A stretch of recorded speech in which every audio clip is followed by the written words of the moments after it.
একদিন শেষ হয়ে যাবে, শেষ হবে কি হবে না? অর্থ সম্পদ কামাইতে শরীয়ত নিষেধ করে নাই, হালাল হারাম বিবেচনা করতে হবে।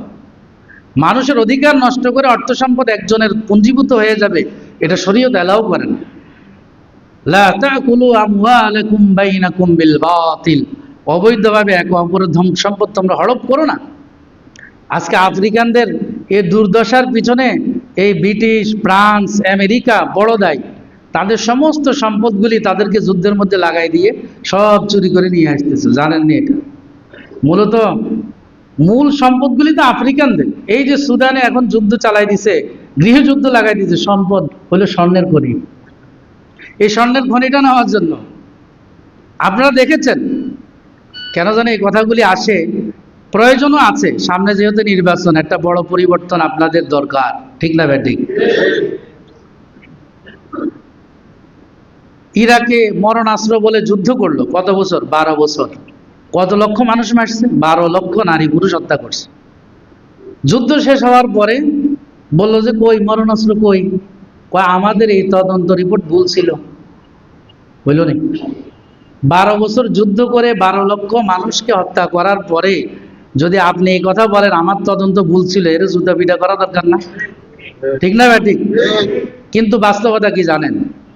ইরাকের 98% তেল সম্পদ আমেরিকা নিয়ে গেছে। এই যুদ্ধ লাগাই দিয়ে কি করছে? 98% তেল নিয়ে গেছে। এটা কয়জন মুসলমান জানে? জানি না। দাম আফগানিস্তানের প্রতি তাদের এত লোভ কেন জানেন? এখানে প্রচুর খনিজ সম্পদ আছে, বিভিন্ন ধরনের খনিজ সম্পদ আছে। যেখানে মিষ্টি সেখানে পিঁপড়া, সেখানে পরে টিকটিকি, পরে যাইয়া বিড়াল, কুত্তা যাইয়া মারামারি, ঠিক না ব্যাটিক? মূল কারণ ওইটা। এখন নিজেরা পারে নাই, এখন পাকিস্তানরে ভাড়া নিছে, কয় তোরা নিজেরা নিজেরা মারামারি কর, তাইলে মুসলমানরা বুঝবে হেরা হেরা মারামারি করতেছে, আমরা তো কিছু না। এরকম মুসলমান আছে না নেই বাংলা পৃথিবীতে? এই জন্য বলতেছিলাম যে এই কথাগুলি বলতে যে যদি কারো কষ্ট হয়, আপনি সত্য কথা বলছেন, কোরআন হাদিসের কথা বলছেন, কিন্তু কেউ মনে কষ্ট পাচ্ছে, এতে যায় আসে না। তো ওই যে খোরাসান থেকে যে ব্যক্তি আসছে, কার সাক্ষাতে? ফয়েজি, কবি ফয়েজির সাক্ষাতে হিন্দুস্তান আসছে। এমন মুহূর্তে ঘরে গায়ে জিজ্ঞেস করলো কবি সাহেব কই? কয় উনি তো সেলুনে গেছে। তো এই ভক্ত সেলুনে যায় দেখেছে উনি দাড়ি সাজতেছে। কি সাজতেছে? তো ওনার একটু সন্দেহ লাগলো, কিরে আল্লাহ রসুলের প্রেমে এরকম বই লেখছে। আমি তো মনে করছি উনি আল্লাহ রসুলের প্রকৃত একজন আশেক। এখন আল্লাহ রসুলের বড় একটা ইশক মোহাব্বতের প্রকাশ তো হইলো দাড়ি রাখা। এখন যে হে দাড়ি কামাইতেছে, তো সে অজান্তেই প্রশ্ন করে উঠলো, ফার্সি, তখন ফার্সি ভাষা প্রচলন ছিল, আকা রেশ মি তারাশ, ও জনাব আপনি দাড়ি কামাইতেছেন কেন? তো হে তো সারা কবি মানুষ, কয় রেশমি বালা রেশমি তারাসম দেলে কাছে নামি খারাসম। আমি দাড়ি কামাই ঠিক, কিন্তু কারো মনে কষ্ট দেই না। কি বুঝাইছে বুঝছেন?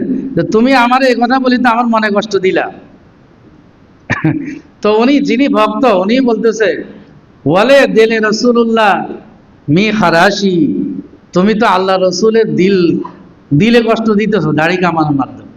আমি তো তোমার দিলে কষ্ট দিছি এই কথা বলে, আর তুমি তো কার দিলে কষ্ট দিচ্ছ? আল্লাহ রসুলের দিলে কষ্ট দিতেছ। তো সে চুপ হয়ে গেছে।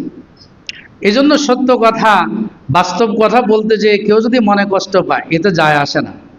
হযরত হাকিম আল উম্মত মুজাদ্দিদ মিল্লাত আশরাফ আলী থানভী রহমতুল্লাহ লিখছেন এক জায়গায়, যে ইমাম, যে হুজুর, যে পীরের উপরে সবাই খুশি, কেউ বেজার না, কোনো সমালোচক নাই, বুঝবেন যে ওই পীর, ওই ইমাম, ওই হুজুরের দ্বীনি বিষয়ে দুর্বলতা আছে। কি আছে? সবাইকে খুশি করতে চায়। কিছু কিছু পীর আছে না, দেখবেন যে সরকার কয় আমরা রাজনীতি করি না, সরকার বিরোধী কোনো কথা বলি না, এখানে শুধু আলু আর রুটি খাওয়ার জন্য, ঠিক না ব্যাটিক? কথা বুঝেন নাই? হাদিয়া তোলা বন্ধ হয়ে গেল। এই জন্য সে সত্য কথা বলে না। এই জন্য সবাই তার পক্ষে, কেউ বিপক্ষে নাই। কারণ সত্য কথাটা, কোরআন হাদিসের কথাটা বললেই সবাইকে আপনার পক্ষে থাকবে, কি বলেন? ঘরের সদস্যরা তো আপনার বিপক্ষে অবস্থান নিতে পারে, ঠিক না ব্যাটিক? তাইলে প্রথম গুণ হলো আপনি নিজের হাত দিয়ে পরিবর্তন করে দিবেন, ভালো কাজ যেন তারা করে। 2 নম্বর হলো, যদি তা করতে না পারেন তাইলে মৌখিকভাবে প্রতিবাদ করেন। মৌখিক প্রতিবাদ, যে এটা করা যাবে না, এটা করতে পারবে না। আমরা এই মৌখিক প্রতিবাদের জন্যই সমাবেশ মিছিল করি মাঝে মধ্যে, প্রয়োজনে, দিনের প্রয়োজনে, যে এতটুকু তো অন্তত পারতেছি, যে ফিলিস্তিন যাইতে পারি না, তাদের পক্ষে অন্তত মুখে হইলেও কিছু প্রতিবাদ করি। এরকম কোনো অন্যায় অপরাধ দেখতেছেন আপনি, তা আপনার সামর্থ্য নাই যে আপনি নিজ হাতে পরিবর্তন করবেন, আপনার সে ক্ষমতা নাই, তাহলে মৌখিকভাবে আপনি প্রতিবাদ করতে হবে। কি করতে হবে? মৌখিকভাবে প্রতিবাদ করতে হবে। যদি মৌখিক প্রতিবাদ না করেন, আপনিও অপরাধী গণ্য হবেন, আপনাকেও আল্লাহ তাআলার কাঠগড়ায় দাঁড়াইতে হবে। এই জন্য আপনার উচিত যে আপনি মৌখিক ভাবে হইলেও প্রতিবাদ করবেন, তবে আপনি এমনভাবে তার সাথে আচরণ করবেন না যেন সে শত্রু। কারণ ইসলামে গুরুত্বপূর্ণ বিষয় খেয়াল রাখবেন, দাওয়াতের ক্ষেত্রে খুব গুরুত্বপূর্ণ। আপনি একটা কাজ করতে পারছেন না, পরিবর্তন করতে পারছেন না, এই জন্য তাকে খুব গালাগালি করবেন, কটু কথা বলবেন, এরকম না। আল্লাহ তাআলা হযরত মূসা এবং হারুন আলাইহিস সালামকে কার কাছে পাঠাইছেন? ফেরাউনের কাছে। কার কাছে? পাঠানোর আগে আল্লাহ তো জানেন যে ফেরাউন কোনোদিন হেদায়েত গ্রহণ করবে না, এটা আল্লাহ জানে কি জানে না? জানে। এরপরও নবীর দায়িত্ব দাওয়াত দেওয়া। দোনো ভাইকে পাঠানোর সময় দোনোটার জন্যই নবী ছিলেন। আল্লাহ তাআলা নির্দেশনা দিচ্ছেন, ফাকুলা লাহু কাওলাল লাইয়িনা, দোনোজনে যাইয়া নরম কথা বলবেন, তারা নরম সুরে দাওয়াত দিবেন, নরম ভাবে বলবেন, মূর্তি পূজা ছাড়াও। তুমি যে বলো আনা রব্বুকুমুল আলা, আমি বড় খোদা, আমার চেয়ে দুনিয়াতে কোনো খোদা নাই। একজনকে আয়না জেলখানা থেকে এনে ছেড়ে দিছে, কয় দেখো এই যে আমি বাঁচাইতে পারি। আরেকজন নিরপরাধ মানুষকে এনে কল্লা কেটে দিছে, কয় দেখো আমি মারতেও পারি। তা আমি হইলাম আনা রব্বুকুমুল আলা, এ দাবি করছে কি করে নাই? করছে কি করে নাই? শুধু 39 সাল স্বপ্ন দেখে নাই, সে সারা জীবন বেঁচে থাকবে এটা স্বপ্ন দেখছে। কথা বুঝলেন না? 41 সাল, অনেকে 41 সাল স্বপ্ন দেখছে না। আরে বুঝেন না মানে আপনার, ফেরাউন 41 দেখছে না, পুরা জিন্দেগি থাকবে মনে করছে। কি বলছে? আনা রব্বুকুমুল আলা, আমি হইলাম বড় খোদা, কে পারে আমার ক্ষমতার পরিবর্তন করতে? আল্লাহ কয় দেখ, এত সহজ জিনিস দিয়ে তোরে মারবো, তুই কল্পনা করতে পারবি না। আল্লাহ তাআলা সেটা দেখাইছেন কিনা? সূরা বাকারাতে বিস্তারিত বর্ণনা আছে, সূরা তহার মধ্যে আছে না নাই? এগুলি কি শুধু ওখানে আমাদের নসিহত অর্জনের জন্য দিছে, না এমনি রাখি দেওয়ার জন্য? কোরআনে কারিমে এই ঘটনাগুলি কেন আল্লাহ তাআলা বর্ণনা করছে? আমাদের উপদেশ নেওয়ার জন্য। ও মিয়ারা, ক্ষমতা পাইয়া নিজের বড় কথা দাবি করিও না, এটা নিয়ন্ত্রণ থাকো, যেখানে সেখানে মানুষের উপর অন্যায় অত্যাচার করিও না। এই অন্যায় অত্যাচার করলে তোমাকে ছাড় দেওয়া হবে না। তার পরিণাম তুমি দেখো, ফেরাউনকে, নিঃস্ব দরিদ্র একদম দুর্বল ছিল হযরত মূসা তার দল, সেজন্যই তো পালাইছে, নইলে কি পালাইতো নাকি? পালাইতো না তো। যে ফেরাউনের সামনে তারা কিছুই না। আল্লাহ এমন জায়গা নিয়েছেন, নিয়ে একদম পানিতে ডুবাই মারছে।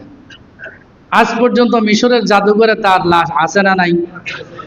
যাইয়া দেখে আইসেন, দেখেন, এগুলো দেখার মতো আছে, দেখে সবক নিবেন যে এরকম ক্ষমতার মালিক যদি আমি হই, আমি যেন ক্ষমতার অপব্যবহার না করি। আল্লাহ তাআলা কারুনের কথা বর্ণনা করছেন কোরআনে, করছেন কি করেন নাই? কারুনের চেয়ে ধনসম্পদের বেশির অধিকারী কে ছিল? তাফসীরের কিতাবে লেখে 32টি ওট শুধু তার চাবি বহন করত, মানে ধনের ভান্ডারের চাবি বহন করতে 32টা ওট লাগতো, 32টা ট্রাক লাগতো। এক একটা ওটকে মরুর জাহাজ বলে, যে পরিমাণ ওট 2-3 টন পর্যন্ত সে টানতে পারে। বড় বড় ট্রাকগুলি সমগ্র বাংলাদেশ 5 টন লেখা থাকে না? 5 টন সমগ্র বাংলাদেশ, দেখবেন ট্রাকের গায়ে লেখা থাকে। তো এই মরুর জাহাজ 32টা ওট তার চাবি বহন করত। আল্লাহ দেখাই দিয়েছেন, দেখো সম্পদ তোমার। সে সেখানে দাবি করছিল, আল্লাহ তাআলা বলছেন দান করো। মূসা আলাইহিস সালামকে বলছে বলো যে সে যেন আমার রাস্তায় দান করে। সে কয় এগুলি আমার যোগ্যতা, আমি ব্যবসা বাণিজ্য করে আমার মেধা দিয়ে এগুলি কামাইছি, আমি দান করবো কেন? আল্লাহ তাআলা ওই ধন সম্পদকে ধসে দিয়েছেন একদম জমিনের নিচে, মাটির নিচে। ঠিক না ঠিক? এটা শুনছেন নেই? কোরআনে আছে না নাই? এই জন্য কেউ যদি ধন সম্পদের মালিক হইয়া আল্লাহকে ভুলে যে আল্লাহর নাফরমানিতে লিপ্ত হয়, তার জন্য এটা সবক। যে তুমি আল্লাহ রাস্তায় দান করো না, মনে করো সব তোমার গায়ের জোরে আসছে। আরে মেয়া, তোমরা 3 ভাই 4 ভাই 5 ভাই 2 ভাই, দুজন কি এক ধরনের কামাই রোজগার করে? করে কি করে না? করে না তো। দেখা যায় এক ভাই যোগ্যতায়, শিক্ষাগত যোগ্যতায়, ভদ্রতায় সব দিকে উন্নত, কিন্তু টাকা পয়সা তার ইনকাম কম। ঠিক না ভাই? ঠিক হয় কি হয় না? তো এটা কে দিছে? আল্লাহ। এই জন্য আল্লাহকে ভুলে যাও না। তাহলে 2 নম্বর কাজ হলো মুখে প্রতিবাদ করবে, তবে প্রতিবাদের ভাষা হবে সুন্দর, নরম। হযরত মুফতি মুহাম্মদ শফি রহমতুল্লাহ আলাইহি বলেন, পৃথিবীতে ফেরাউনের চেয়ে বড় কোনো নাফরমানও আসবে না, আর মুসা আলাইহিস সালাম থেকে বড় কোনো দাঈও আসবে না। আসবে? মুবাল্লিগ আসবে? মুসা তো নবী, আজিল্লাই নবীদের মধ্যে একজন। 4 জন নবী শ্রেষ্ঠ, তাদের মধ্যে একজন হলো মুসা আলাইহিস সালাম। সর্বশেষ নবী হলো সর্বশ্রেষ্ঠ, কিন্তু 4 জন হলো বড় বড়, তার মধ্যে একজন মুসা আলাইহিস সালাম। ওনার চেয়ে বড় তো আমরা না। কি বলেন? এখন একজনকে দাওয়াত দিতে যাইয়া তার কটু কথা বললাম, এই জন্য আল্লাহ তাআলা বলছেন, উদউ ইলা সাবিলি রাব্বিকা বিল হিকমাতি ওয়াল মাউইযাতিল হাসানা। আল্লাহর দিকে ডাকো, তবে সুন্দর ভাষায়। সুন্দর ভাষায় ডাকো, কটু কথা বলো না, গালিগালাজ করো না। গালিগালাজ কোনো মুমিনের ভাষা, দাঈর ভাষা, আলেমের ভাষা হয় না। ঠিক না বেঠিক? কেউ যদি ভুল করে তাকে শুধরে দেওয়ার দায়িত্ব আলেমদের, কিন্তু গালি দেওয়ার কোনো প্রয়োজনীয়তা এখানে নাই, কোনো প্রয়োজন নাই। গালি দিবেন কেন? একজন আরেকজনকে স্টেজে উঠলে মনে করে যে সে ফেরাউনের থেকে নষ্ট। কি বলেন? আর আমি মুসা আলাইহিস সালাম থেকে বড় দায়ী, মানে ভাবসাব তো এরকম। কি বলেন? যার বিরুদ্ধে কথা বলতেছি সে ফেরাউনের চেয়ে নিকৃষ্ট, আর আমি মুসা আলাইহিস সালাম থেকে উৎকৃষ্ট, এরকম ভাবসাব কিনা? ঠিক না ঠিক? আল্লাহ আমাদেরকে হেফাজত করুক। 3 নম্বর, সময় যেহেতু শেষ, সেই জন্য আমি আলোচনা শেষ করে ফেলছি, গোছাই ফেলতেছি। 3 নম্বর হাদিসে বলছে, যদি তুমি নিজ হাতে পরিবর্তন করতে না পারো তাহলে মুখে প্রতিবাদ করো। যদি মুখে প্রতিবাদ না করতে পারো তাহলে অন্তত মুখে ঘৃণা করো, অন্তরে অন্তরে ঘৃণা করো। হযরত রাসূল আকরাম সাল্লাল্লাহু আলাইহি সাল্লাম নবুয়ত প্রাপ্তির 3 বছর শুধু হেরা গুহাতে ধ্যান করছে। কি করছে? ধ্যান করছে। খানকাতে এটাই শেখানো হয় যে আগে নিজে বনো, আল্লাহর সাথে তোমার সম্পর্ক গড়াও, এরপরে মানুষকে বলো, দেখবা যে মানুষ সহজে গ্রহণ করবে। এই জন্য দাওয়াতের প্রথম ধাপ হইল অন্তরের মধ্যে দরদ নিয়ে কথা বলতে হয়। উম্মতের প্রতি দরদ। যা এরা মূর্তি পূজা করতেছে, মানুষ নামাজ পড়ে না, রোজা রাখে না, আল্লাহর হুকুম পালন করে না, এটা অন্তরে দরদ থাকতে হবে। ওই দরদ নিয়ে যখন মানুষ সামনে আপনি কথা বলবেন, মানুষ হেদায়েত হয়ে যাবে। হযরত ইসমাইল শহীদ রহমতুল্লাহ আলাইহি, বালাকোটে যিনি শহীদ হয়েছেন, আপনারা নাম শুনছেন নি? উনি দিল্লির শাহী মসজিদের খতিব ছিলেন।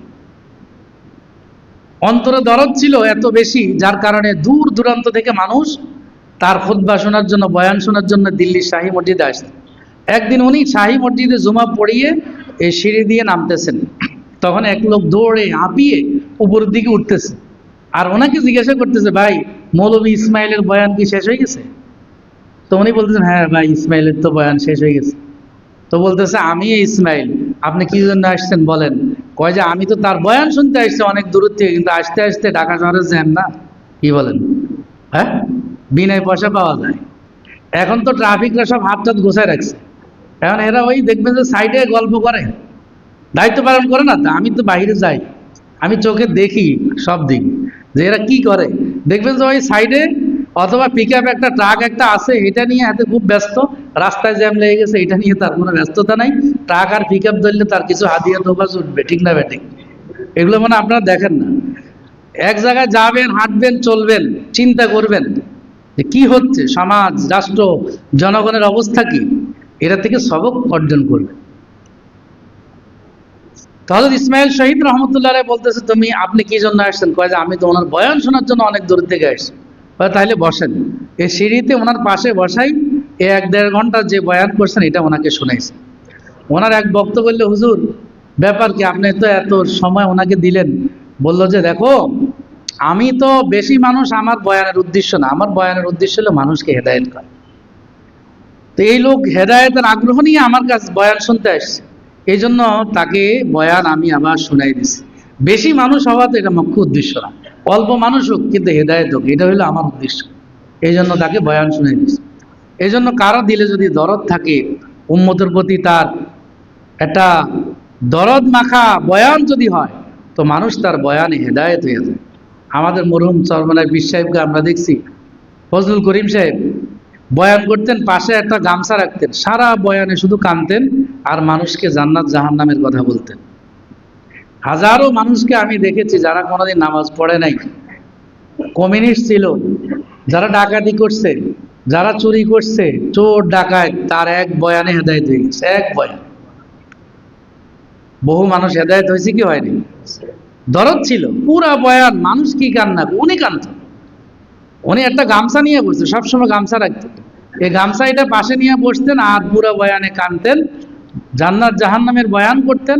মানুষ এই বয়ান শুনে অনেকে সেখানে অজোরে কাঁদতো আর হেদায়েত তওবা করে ফেলত, যা আর জিন্দিগিতে নামাজ পড়বো না, আর জিন্দিগিতে চুরি করব না, জিন্দিগিতে ডাকাতি করব না।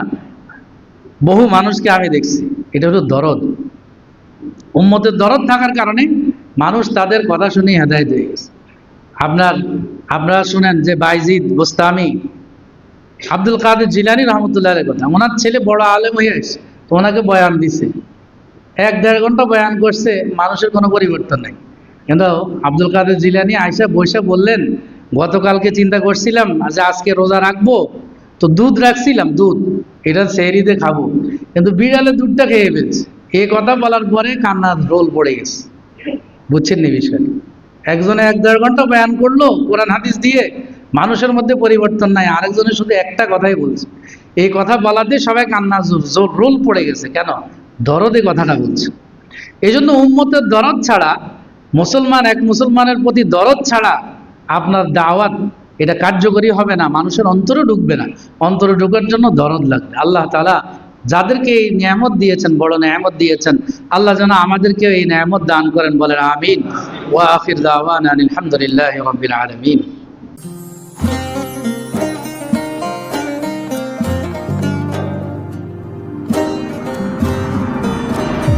আলামান, সত্য ও ইসলামের বাণী পৌঁছে দিচ্ছে প্রতিদিন।